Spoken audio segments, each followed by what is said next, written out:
right, it's time for the Daily Debate brought to you by the MMA Junkie radio team. Yes, it is Daniel Cormier related, but lots going on with the champ.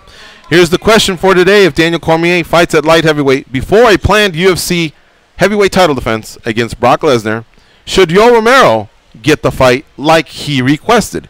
Yes or no? Goes. I don't blame him for trying, but really it makes no sense. And it's going to turn into chaos. The guy hasn't even been able to make weight. I just don't get why we would reward Yoel Romero when there's people that are waiting. Dan? It's the weight misses that get me. I mean, you look at it, he missed weight against Rockhold, almost spoiled his chance, or did spoil his chance of retaining a title. Then we give him another chance despite missing weight against Whitaker, who we know the tough road he had to hoe to get to the title, and not even be able to call himself an undisputed champion. The fight earlier this year was supposed to do that. It went down, but Romero, because he's so darn talented, almost spoiled that too. And he missed weight again. So he's going to spoil two parties, almost spoil two parties, miss weight twice, and we're going to give him a third chance to spoil another party.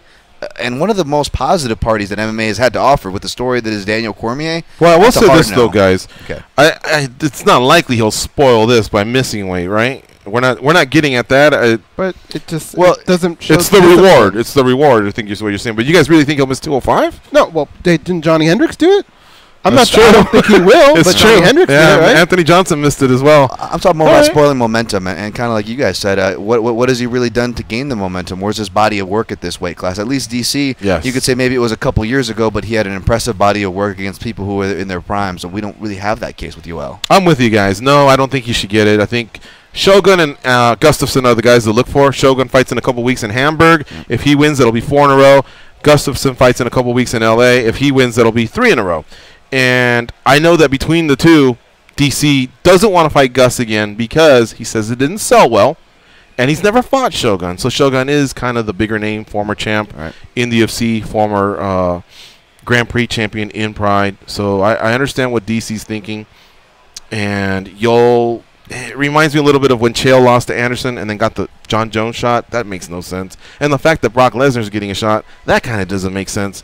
On the competition side, I get the dollar sign side. Yeah, that does make sense, but it's a no for me, and that's kind of what where people went with this. 68% said no, 32% said yes. 1,786 casted their vote. So thank you for that, Junkie Nation. And that's today's Daily Debate brought to you by the MMA Junkie radio team.